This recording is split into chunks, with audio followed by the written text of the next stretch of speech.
Okay, so in true Mercury retrograde fashion, this recording was a little bit choppy. The audio is not what I would like it to be, but I still think that there is really helpful information in the episode. So I apologize in advance for the quality of the audio, and I'm working with Anchor to try and figure out how to fix this because it's not just happening to me.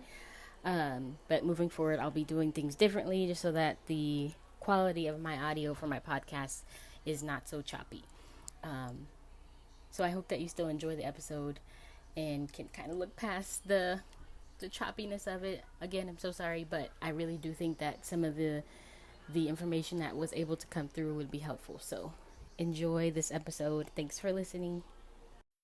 With Plan B emergency contraception, we're in control of our future. It's backup birth control you take after unprotected sex that helps prevent pregnancy before it starts. It works by temporarily delaying ovulation, and it won't impact your future fertility. Plan B is available in all 50 U.S. states at all major retailers near you with no ID, prescription, or age requirement needed. Together, we've got this. Follow Plan B on Insta at Plan B One Step to learn more. Use as directed.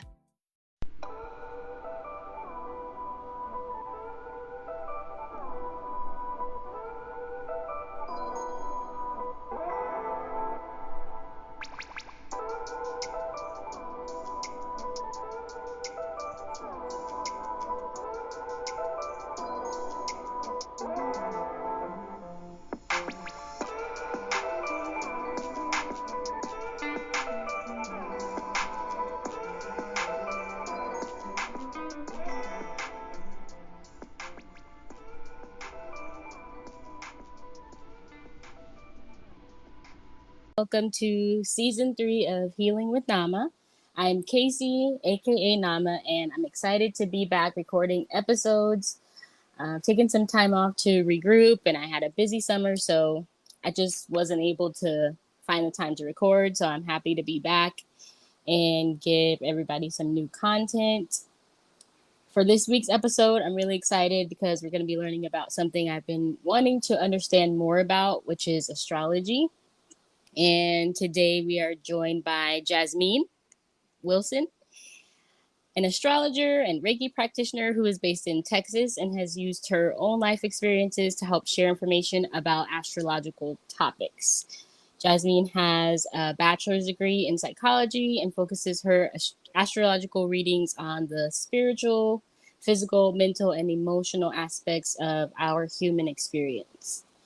So, welcome to the show, Jasmeen. I'm so happy and excited to have you on today to talk to me about this. One of the reasons I wanted to have you on today is because you are a Black astrologer, and I think it's important to highlight people in the Black community because I am also a Black woman who are making a difference in the spiritual community because I feel like it can be taboo sometimes.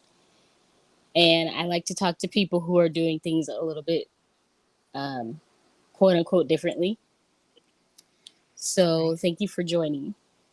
Thank you. Thank you for having me. I really appreciate the opportunity to be here to speak and share my love and passion for all things astrology, spirituality, and psychology. That's all my jam. It's awesome. Can you tell us a little bit more about yourself? Sure. I'm learning now, like how to speak more about myself. So bear with me. Okay. So, um, a thing about me, let's talk about how we got House of Chiron to even be a House of Chiron. That's kind of going to give you the background of who it is that I am. Okay. Um, so, born and raised in Austin, Texas, and um, I'm sure that most people know like Austin now is like a booming city, but growing up here, it was not that at all. Um, the black community was basically positioned to one side of town, and now that side of town is going under like some major gentrification, so we are all kind of dispersed and moved out in different areas. And so that is something that I also share with many of my black communities and whatnot, that we all kind of have that experience. um, But what got me into astrology and psychology was just basically my childhood. You know, we all have some type of trauma or some type of experience in our past that kind of puts us in the position of where we are today. It helps us to develop our why, you know, our purpose and our passion. And I come from a background where, you know, my mother, she suffered mental health, you know, challenges, and I don't think that she got the help that she deserved. Mm-hmm. And of course, you know, it's not necessarily her fault, right? Because one thing that I learned in my spiritual journey is that um you know, raising us and giving us all that they had, and we cannot demonize them for not knowing any better. And so, you know, from that understanding is kind of like what created my why of our community, you know, women, men, you know, black, we suffer in the mental health areas because we don't have the resources at a very disproportionate rate, that we are not seen, we are not heard when it comes to that. And also the stigma about spirituality, the stigma about astrology and religion and all of those things kind of keep us from going outside of the box to get the help that we need and that we should, you know, absolutely deserve. So that's kind of my why. And House of Chiron was built from, of course, childhood experiences that led into my adult experiences, you know, different choices that I made in my adult life, that I was basically just reliving childhood all over again. It wasn't until I developed that self awareness, enrolled myself in school for psychology, that I started understanding my patterns when I looked into my astrology and said, huh, I'm understanding why I am going through the same cycle over and over. Why person just in different, it's an energy, it's a spirit, it is something that I need to be aware of and work through. And so astrology did that for me, psychology did that for me, and Reiki is something that's fairly new. It's not as old in my experience as like astrology and psychology is, but it's fairly new to me. But it's been really helpful with energy healing and balancing, you know, just and healing certain aspects of myself. So all of that to say that House of Chiron has like a focus and a vision to be like this hub of taboo, like how you stated, taboo ways of healing. Because my motto, not one size fit all. It looks different for everyone. And in my case, healing looked like astrology, Reiki, psychology, and diving into spirituality in an unconventional way. That's awesome. That's really cool.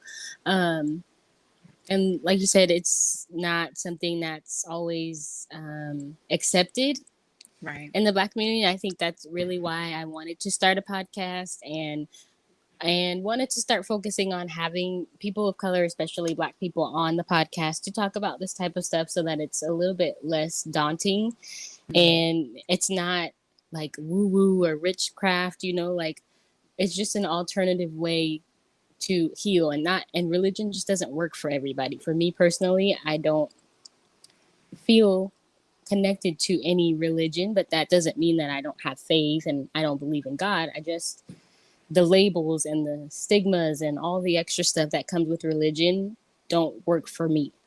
Correct. Right. And I don't think that there's anything wrong with finding different things that do work, as long as you're leading with like love and positivity and you're trying to do good in the world. For me, I don't really see a problem with how you get there. Exactly. I love that. We have similar views. That's pretty good. I like that. Yeah. Because that's something that I kind of like struggled with when first diving into it. My fear of being judged about my interests, about what was actually feeling good to me, what was actually helping me. And no one should ever feel like that, you know, especially with something towards, you know, something that is actually like helping them, benefiting them, making them a better version of themselves. You should wanting more of that. And that's kind of like what society does to us. It tells us that we should be this cookie cutter version of what a human is and what a person does and what a good person should look like and should do. And if we don't measure up to that in any way, shape, or form, then it's kind of demonized and we are casted out or we're judged. And then we end up judging ourselves, right? So there's that inner judge, that inner critic that comes. And all of that is just embedded in us in childhood. And so still, I work through that. I'm not perfect. Although I'm an astrologer, I still don't know everything. Mm-hmm. Contrary to the comment, everything. We don't know everything. Um, and I'm still working through that aspect of myself of not demonizing myself when something feels good and it doesn't fit into society's roles of what should be good. Yes, and that excuse me is something that's very very important to me. And I will continue to share that message. I'm just now getting to the point where I'm comfortable with allowing people to see this side of me, and I haven't, the people that are my family and that have known me for my whole life, some of them still don't even know that that I have a podcast and that I am a Reiki practitioner and all these things because I just don't feel comfortable Mm-hmm. yet with that, So it's something that I am working through and I'm excited to talk to you about. I think we have a lot in common. You have a psychology background. I actually have a degree in human development, so a mix of psychology and sociology, and just looking at a person as a whole. So that's Wow, I awesome. love that. Yeah, yeah. I just, I feel that psychology and sociology on their own kind of are one sided. That's Mm-hmm. just my view. Mm-hmm. So when you mix them together, you can really get a good view of the full person, their social aspects, the things that were going on around them in their environment, things that were out of Mm-hmm. their control, things that are genetically, just going to happen for them. So it's just people are very complex and I find them so interesting. Mm-hmm. Um, that human development was the way to go for me. Um, yeah. So how did you end up learning more about astrology? Okay, so of course, we grew up knowing horoscopes and the typical kind of reading and whatnot. And my mom, she actually practiced a little bit of astrology, so I would hear it from her here and there, but it wasn't like also my mom, she practiced candle magic and things like that, but it was also Mm-hmm. demonized in the family and in our environment that she did that. She became like this very woo woo woman that was either feared or rejected. And so even I and so parts of me rejected her as well, right? So I Mm-hmm. got into it because I got into astrology during my Saturn return. Saturn will always, I can go into detail on that a little bit, but Saturn, when it comes back to the exact same spot that it was when the universe has, signs and aspects, and it's at certain Mm-hmm. degree. And it's kind of like you take a snapshot of that and that maps out your life. And so that's a natal chart, right? That's how you get your natal chart. And so that Saturn return every 28 and a same spot that it was when you were born, and it puts you through the test. It makes you face your fears. You'll see, like when you're in your 50s, it's that energy, midlife crisis kind of energy for most people. So you'll see that happening. That's a Saturn return, in your 50s and whatnot, Mm-hmm. and it kind of like makes you go back and rebuild what isn't working for your path, right? Where you're trying to go, what you're trying to create and your actual quote unquote destiny, right? So it'll take things away. It'll say to be here for them. Saturn is all about longevity, and if something is not going to stand the test of time, because also Saturn rules Mm-hmm. time, then it will remove it. It will put it through the test, and it will take it away. And I have Saturn and Scorpio in my seventh house, so when you and put them together, that was a divorce, that was filing bankruptcy, that was going homeless, that was all of the seventh house Scorpio energies, me facing my fears of not having enough to take care of my children, me not having the resources, me being single and trying to rebuild my life and not knowing what to do. And I had to face all those fears. And I got into astrology because it was a crisis. I was in mid crisis and I didn't understand what was going on. Something was Mm-hmm. tugging at me. Spirituality was tugging at me. So, one YouTube video about ancestry, deconstruction of Christianity and of religion led to astrology, because there's some type of similarities within the Bible as well as within astrology, and so that led to one Mm-hmm. thing, put me down a whole rabbit hole. Now I'm in school for psychology, and now here we are. Wow, that's so interesting. I always find people's stories. I just love learning about people and how they got to where they are because it's interesting, and especially when you start to open up to your spiritual gifts and the way that the universe does affect us. Right. Um, it does play a part, whether people want to admit that or not. It makes sense, and it's not just something made up. It actually makes sense when you look at people's lives. It's like, oh, okay, this is why this is happening. It's like if you just and accept that that's what's happening, you can be opened up to a whole, you know, list of things that you could be doing differently. Mm-hmm. So Um, astrology, I'm sorry to interrupt, but it's so oh interesting, no, like no worries, you're fine. astrology, it has so many different types of astrology. Like you have medical astrology, you have Vedic astrology, Western traditional, you have all these different types of astrology, and they all help you with different things. And like even medical astrology tells me what it is that I need to do, like in the optimal amount of health, right? To stay the most healthy, I need to make sure I have these sets of things. I need to make sure my mindset is in this way, or I'm doing these type of activities. And it's like if we utilize that system, I mean, like we would not have the issues that we're having right now in um, the health we're under. So I just find it that if people would not see it as a belief system, because I don't see astrology as a belief system. Like I don't believe in astrology. I follow astrology. It's more so a language than anything. It's more so a tool that you can use to help you. But a belief system, I don't see it as that. So I think it's just kind of like that mindset of switch is, and the benefits of it will then come into play. Awesome. Yes, I totally agree with you. So what are some of the basics you can give us about zodiac signs? So, when most people refer to their zodiac sign, they're referring to their sun sign. Is that right? Yes. So the most important, you'll hear people ask, your big three is your sun, your moon, and your rising, also known as your ascendant. So you can use that term interchangeably. So your sun is basically when you were born, the sun was in a certain constellation. I So the sun was in the sign of Gemini when I was born.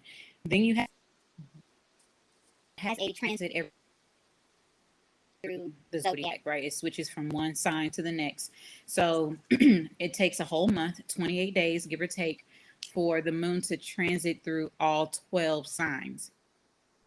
Mm-hmm. I have So when I was born during the season of Gemini under an Aries moon, and then I have a Taurus rising. So my rising is when the at the time that you were born, the horizon where it was in the born in the morning. Um, I have a early, so the earlier signs: Aries, Taurus, Cancer, Leo, so on. Those are the earlier signs. So typically, you'll have like an early rising. So when the sun came up and I was born at that time, the horizon was in the constellation of Taurus. That is how you actually like the world. It also tells you the trajectory of your life, and also perceive your energy and how you project yourself outwardly to the world. That is your rising. So your emotional, like how you respond to the environment, to the outside stimuli. It also can reflect your relationship with your. And, even if you're going to be a mother, you can even look at that in your chart as well, depending on your moon placement and your house placement. So, I mean, that's basically kind of like how it is, how you would need to see. The most important are the sun, moon, and rising. I mean, I feel like all of them are important, but the most popular, I will say, is the sun, moon, and rising. Okay. All right. So that's good. Well, that answers my next question. That's awesome. um, so for instance, I haven't had like a natal chart, but I, go on those websites and I have my birth chart. I don't really understand it. But I know that my sun, my rising, and my moon are all Gemini. So what would that, as an astrologist, what might that tell you about me? You see my face? I said,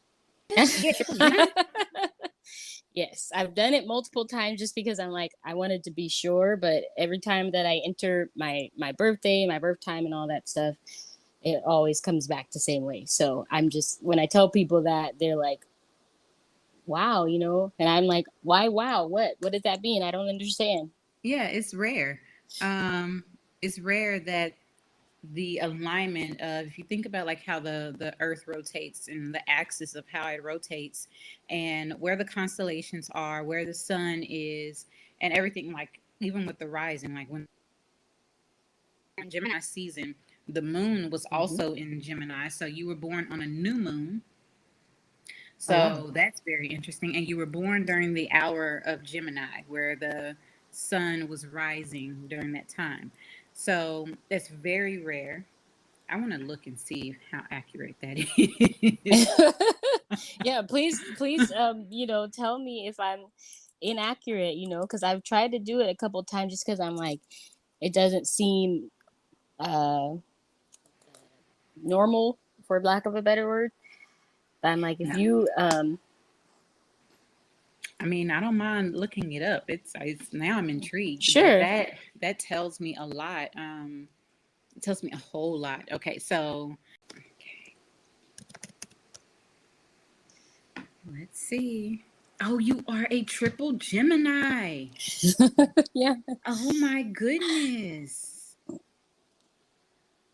That is so rare. I have never read a triple Gemini.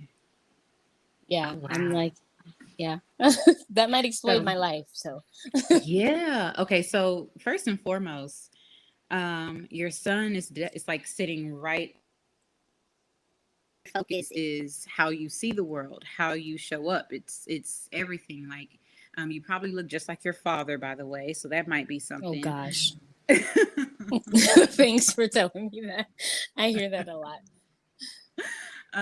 But your mother's influence has a lot to do with how you project yourself and how, like, even like within your body, you probably have like your mother's height or her size or shape or something like that. But she has a lot of influence on how you actually show up, and what your values are and the things that you possess. And, she may have a lot of influence in regards to that because the moon is ruling your second house. So, yeah, that's very interesting. Very interesting. And how you see the world. You just need to be able to relate your environment. Like, that's how you learn, is through relating to other people, your environment, whether it's books, conversations, media. I mean, this podcast is perfect for you. So yeah. I like this.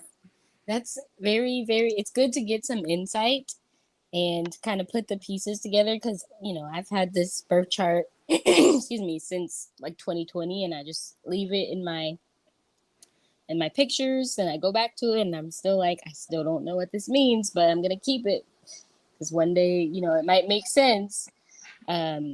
So it's good to kind of get a little bit of that insight. But yes, I am a triple Gemini, rising, moon, and sun. So if anyone asks, you can say I'm a triple G. That's funny. Okay, so what's a simple way that people like me can understand their birth charts? Because I get lost with the houses and the Venus sign and the North Node and all that stuff. The houses are a totally separate thing, so I'll ask you about that later. But at least the birth chart where it has all the planets and all that stuff. How could somebody understand that if they are like me? Okay, so well, first, it's kind of like learning a new language. You're going to need to understand it in the way that you actually can digest any type of information, right? So if you are better at reading books or better at, it's going to kind of like be in that way. But I know that site just kind of like a PDF cheat sheet. Most astrologers may have them on their websites where it tells you what the sun is and kind of what it represents, what the moon and what Venus represents and whatnot. But you can always kind of like dive into books and have an understanding. Have Venus and Taurus, you can see, okay, well, Venus rules these things, right? Typically in everyone's life, but it's in the sign of Taurus, and Taurus rules these things. So when you put the two together, it means that I have a combination of those two energies that work together. Then when you add the house placements, that's a different story. But definitely look for like a cheat sheet that will tell you your sun, it's about your focus, your goals, your vitality, your personality. Your moon is your emotional space. So when you actually kind of get an understanding of it represent and then what each sign represents, then it kind of starts making sense. And then you can kind of take it a step further because it's very detailed and it's literally like learning a new language. Yes, it's very intricate. And I think that's kind of what's hindered me from moving forward because I haven't, I didn't know how or where to start because it just, from the outside looking in, it feels very convoluted. Mm-hmm. And, even like I'm a big TikTok person. So when people are trying to explain things, I'm just like, I just don't understand. Like, it's never basic enough for me to grasp, I guess. So this is a good way to like think about it. Yeah. So I would recommend some books, but I'm actually about to start a series on my social medias that's going to kind of like dive more into helping people understand astrology 101, kind of like basic information. So most like if an astrologer is a really good astrologer at teaching and explaining things, you can kind of have like an understanding and a lot of aha moments.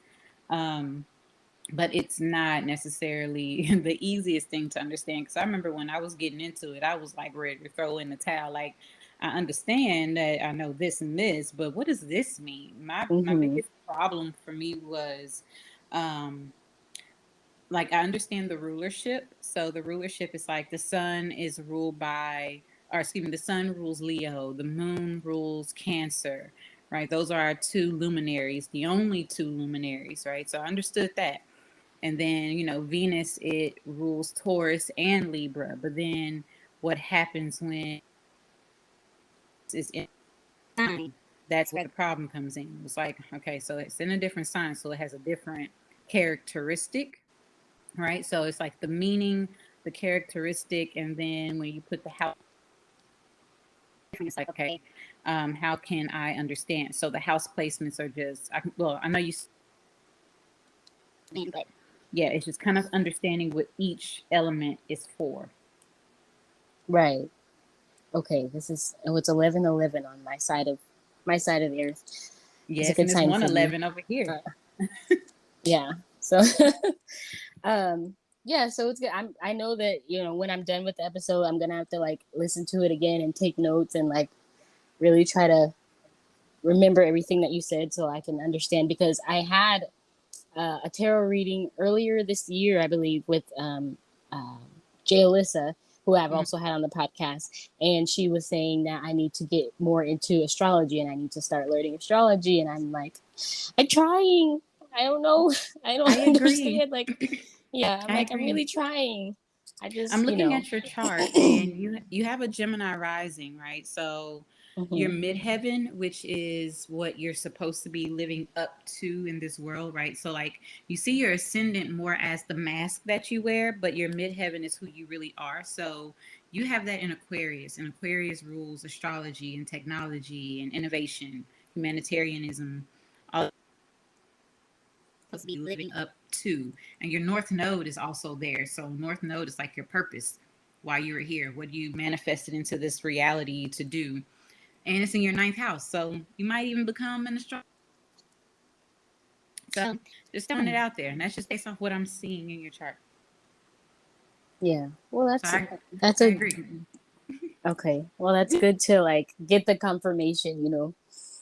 So I think it's something I will actively pursue moving forward because I love to learn. So, um, sorry, I just got really thrown off. I'm like, wow, okay, double confirmation. um, okay, so yeah, the houses. So how the most basic, like if you were teaching this to a preschooler or something, that's how I need you to explain the houses to me. Okay. So we have 12 houses, just like how we have. And so each zodiac, excuse me, each zodiac sign sits in each house. Now, depending on your rising, it's going to change where that zodiac is sitting in that house, right? So think of it like a wheel. The first house is yourself. The second house is it is what you have, right? What you possess. The third house is what you think and what you learn. The fourth house is your home, family, and your security, what makes you feel safe, right? The fifth house is children and joy, what lights you up, your hobbies.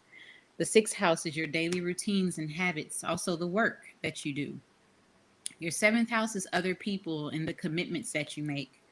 The eighth house is your resources and intimate relationships. It's also karma and debt and things like that.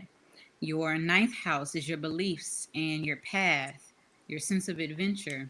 The 10th house is your career, public image, your public persona, your responsibility to the world.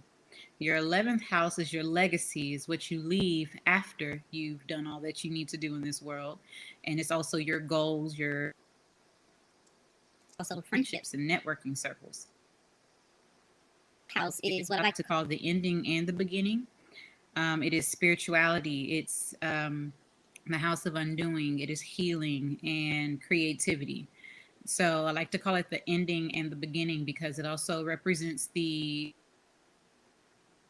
it also represents death, right? So it's like the very beginning and then where you return in the end. Wow, that was a really good explanation. I feel like Yeah.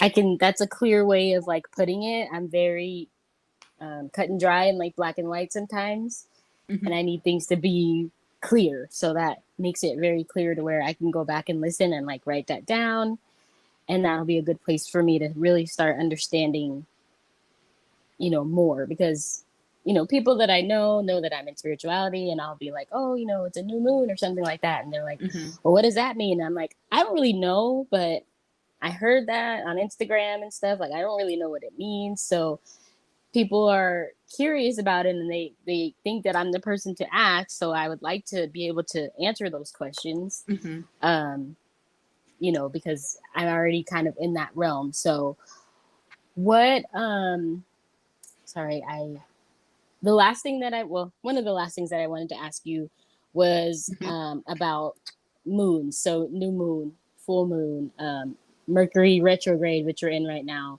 What can you speak on about those things? Okay, so new moons. It is when the sun and moon come into a conjunction. So a conjunction is just another term for an aspect that we have when two or more planets are in the same sign at the same degree. So when it's conjunct, it amplifies the energies of those planets, amplifies the energies of whatever sign those planets are in. And when it's a new moon, if you notice the one moment out of the entire month, you cannot find the moon in the sky at night. And that is because it is right next to the sun. So when, of course, when it's nighttime, the sun is on, you know, underneath us where we can't see it, and that's where the moon is because they're right next to each other. They're conjunct. Wow. That is a new moon, and new moons are always on a spiritual level, it's a time to set new intentions for the next 6 months ahead. So we have a new moon every month, and if we're lucky, sometimes we have two, which is, once in the blue moon. That's where that term came from. So have a new moon once a month, and every month is going to be in a different sign, mostly. Sometimes it has happened where it's in the same sign, or it's been a very rare occasion. I believe that happened like 2020 or something like that, but don't quote me. Um, but that new moon energy, when it comes together, you're supposed to set your intentions based on where that energy is happening in your chart, and this is so you can have the like really amplify your manifestation ability, right? Because everything is happening in cycles, everything is about timing, and I feel like astrology is good for that. So say for instance this week we have a new moon that happens in the sign of Libra, right? So that means that it's going to be Libra season, right? The sun has moved into Libra. That indicates a new season. And the moon is going to also be in Libra. So they're going to be conjunct in Libra. Now you will have to go to your chart and say, okay, where does Libra sit in my chart?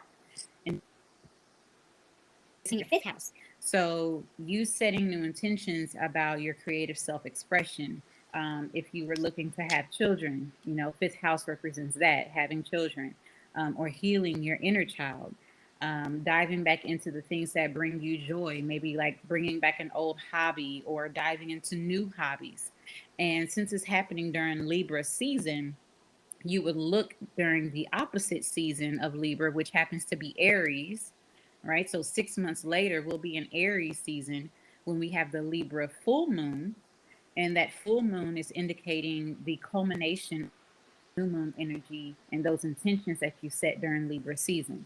So you have a Libra new moon, you wait 6 months later, you'll have a Libra full moon of that Libra or that, previous season. So during that time, you'll be able to say, okay, I set these intentions to do X, Y, and Z. Like, say, you're looking to get into art or creativity of some sort, or your self expression, and you set those intentions at the new moon in Libra to say Aries season.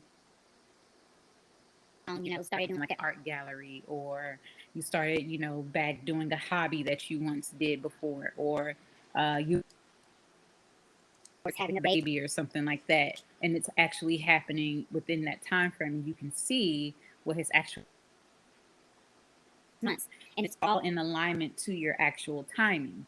So sometimes we get kind of caught up when we are trying to create things that's just not necessarily in our timing, and it's because we're not necessarily living in alignment to who it is that we are, our own path. We're watching other people and seeing what they're, having and whatnot, or what society tells us that we should be doing by a certain time. It's like, oh, okay, well, I want that.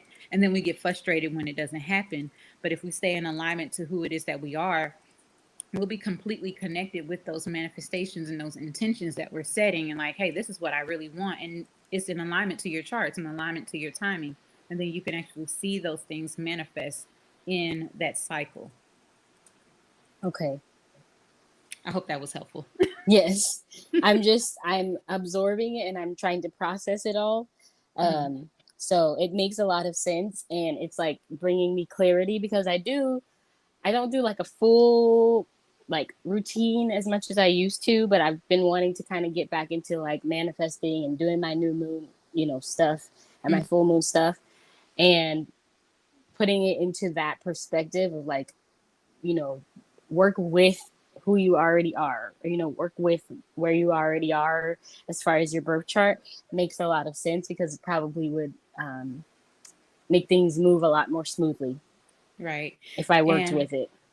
Right. And then the full moon is a great time for releasing, right? So it's the time to trim the fat, let things go that has not worked, or to just reap the harvest, right? So think about, they use the moon cycles for like the farmer's almanac, right? So they would know what harvest to reap because they're following the moon cycle. So if you understand what harvest you're reaping, at that full moon, you'll be able to say, okay, this has worked, this has blossomed, this has come into full bloom. And now anything else that has not worked or no longer resonates, I can release that and let it go. It's not going with me on this journey. I'm packing light. When we have a new moon, you can set fresh new intentions. Wow. Okay. All right. That's awesome. That's so good. Yeah. Okay. And then I'm gonna be having a lot of like aha moments, like Oprah says.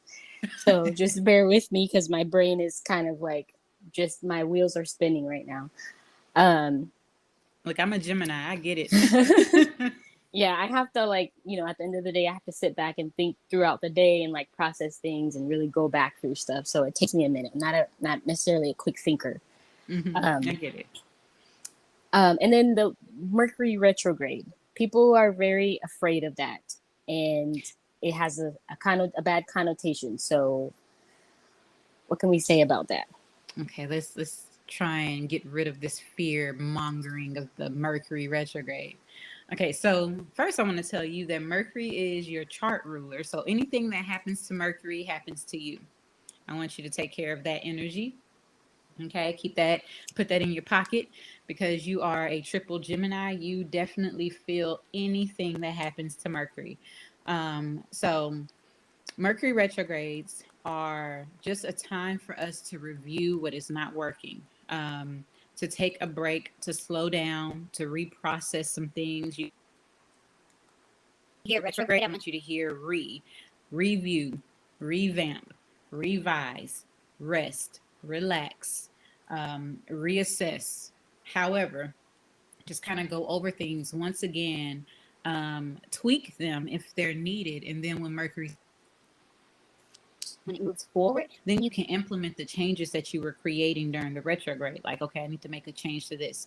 And if there are any like mishaps or hiccups that are happening, then it's just an indication of, hey, I need to slow down, or hey, this isn't working anymore. I need to try and rethink how this can work for me, or this is no longer bringing me harmony. I need to review or revise or remember what once brought me harmony.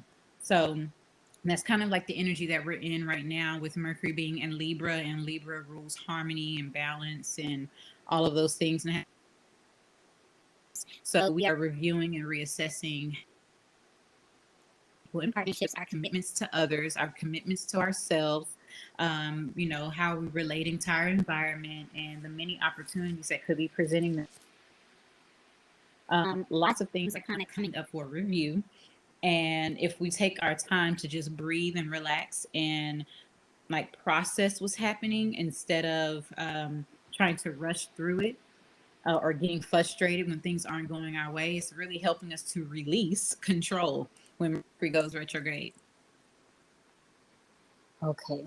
All right. That's a really good way to explain it. I'm glad you kind of destigmatized it a little bit, and maybe people will be able to calm down a little bit. Please. Yeah, because I think even when people don't understand it, what they do understand about it is all the bad stuff. And so it just kind of takes a life of its own, and people start being afraid. It's like, oh God, here goes Mercury retrograde. And personally, I feel like some of that energy causes things to go wrong because you're expecting all of these bad things to happen during Mercury retrograde. So it's kind of affirming what you are calling into your experience. And so, yeah, I've been trying to be mindful of that and not let myself fall into like, oh my gosh, all these things are going to happen. And just like, no, it's not necessarily the case. Let's get clear on what we want to see happen. And then, maybe those things won't happen. It's like hypothetically, a lot of the times when Mercury goes retrograde, issues with your vehicle comes up because Mercury rules transportation and our cars and our daily commute. So that's a time for you to get your maintenance done on your vehicle. Go get your oil change. Go check your tires. Just take care of your business. Small. We have an understanding of what Mercury rules. We'll see where these things are actually coming up in our chart. Mercury rules how we relate to our environment. It also rules our immediate environment and our like neighbors, literal neighbors. So It's like you might even have people that you once related to, and it's just an indication that if you don't want these people in your life, then maybe you need to block them, or maybe you need to make yourself not Ah, so available. It's just showing oh, you where you need to have your boundaries, where you need to revise certain things in your life. okay. Go ahead and, you just read me, so it's like a specific situation that I've been really thinking about and like trying to figure out how I feel about, and I'm just kind of like, oh, okay, all right, I see. Thank you, universe. You sent me the message. I get it. Well, Gemini and Mercury, they're the messenger, so always coming through with a message. Yeah, I always am open to messages when I get them, and I always say, to people, like, focus on the message and not the messenger, because sometimes people won't listen to the message that they're supposed to be getting because of who it's coming from or where it's coming from. So I'm always open to getting whatever it is and applying it where I think it needs to be, and that was definitely one of those things. Yeah. So the last thing I wanted to ask you was, what are some good sites people can get their full birth chart or natal chart if they can't necessarily um, get an astrologer's reading, because sometimes they can be a bit pricey, or it might just not be realistic for someone.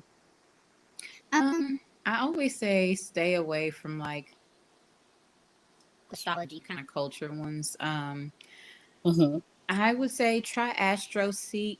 Um, I know Cafe Astrology used to be a really big, like, famous one, but I'm really not a fan. I honestly am not a fan of Cafe Astrology. I'm sorry, no shame to them, but just not.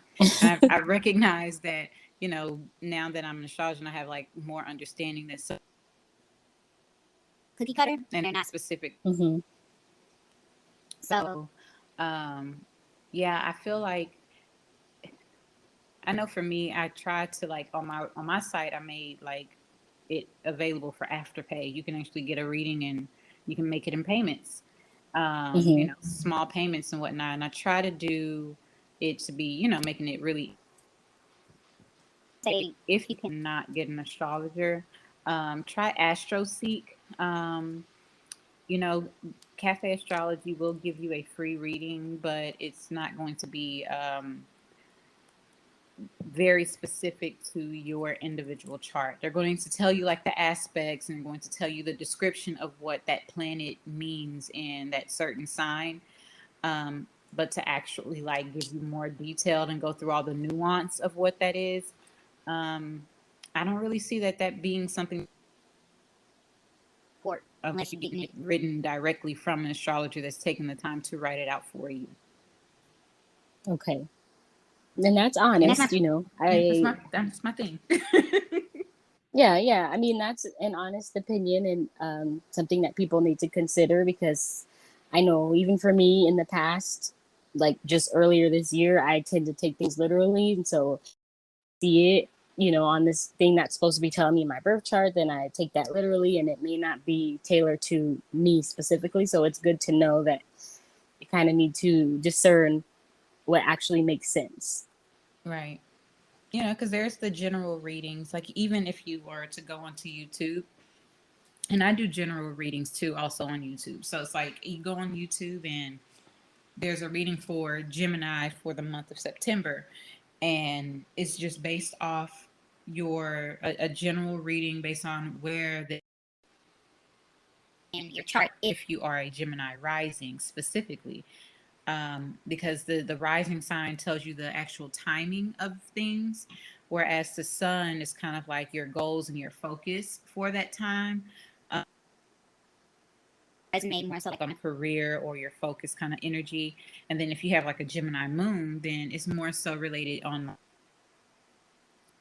it's like how you're feeling or what's actually going on in your home or with your family, instead of it being like an actual literal thing that's like for you specifically. Like, the most accurate reading I would suggest is that people first listen to readings if they're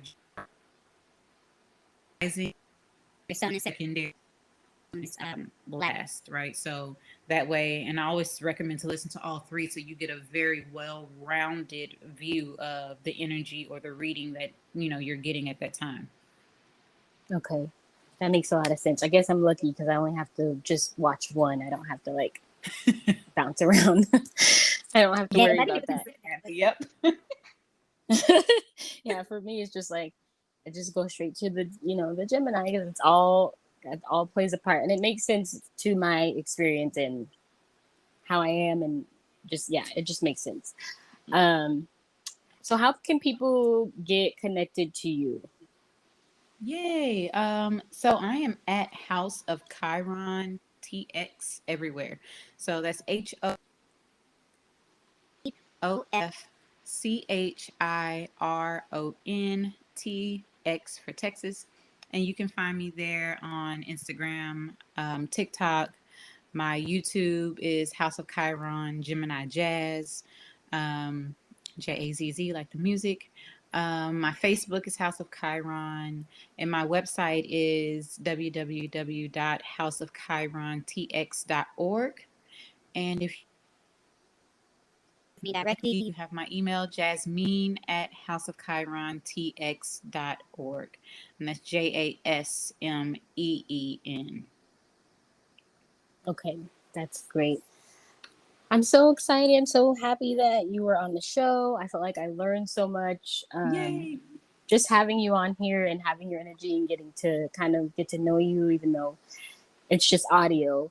It feels, you can still feel people's energy. And I feel like it was a really good choice. And I'm glad I've been kind of like not stalking you, but, like watching your social medias and stuff and kind of trying to see when was the right time to reach out. And I'm glad that I did. Yes, I'm glad you because did this was too. really, really helpful. Yeah, I Yay, like to, anytime. just keep an eye out on people. Yeah, you gotta, especially since spirituality and astrology is becoming mainstream. You just kind of Yes. gotta feel people out for their authenticity more so than anything. I tell you, I live, breathe, eat, sleep astrology and spirituality all day long. My children probably are done with me. And I'm like, oh, you acting like that because that's your Cancer rising. That's how. Like, okay, the moon is in Becoming your that first house. person. Mm-hmm. I do that with I think everyone. starting to become that. Yeah. It makes sense though, like, but I want to be more on point when I do it because, somebody tells me like, oh, I'm an Aries. I'm like, ooh, but that's only because of my experience with Aries or my experience with Aquarius men, especially. Although, even though they're a little intimidating, I seem to get along pretty well with them. So who knows? Yeah, it's the Aquemini. That's that Aquemini energy. That's really dope. It's the intellectual aspect that you get from an Aquarius. It's like they understand how eccentric you really are. Yeah, and It's completely different. it's a different it's just different. I don't know. It's hard to explain, but I think you understand where I'm trying to go with that.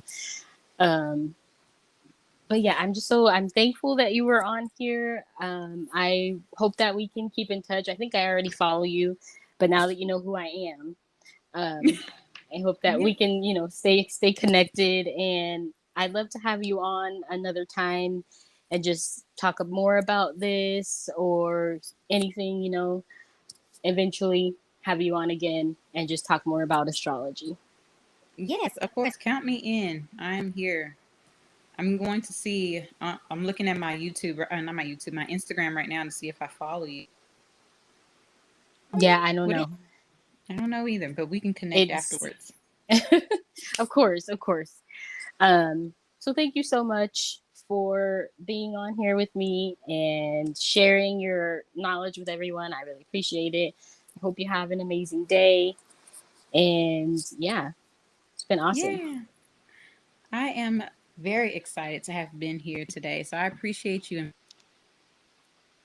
all those things that you've been feeling and seeing that, what I have to offer will be valuable to your listeners. So I am in full gratitude.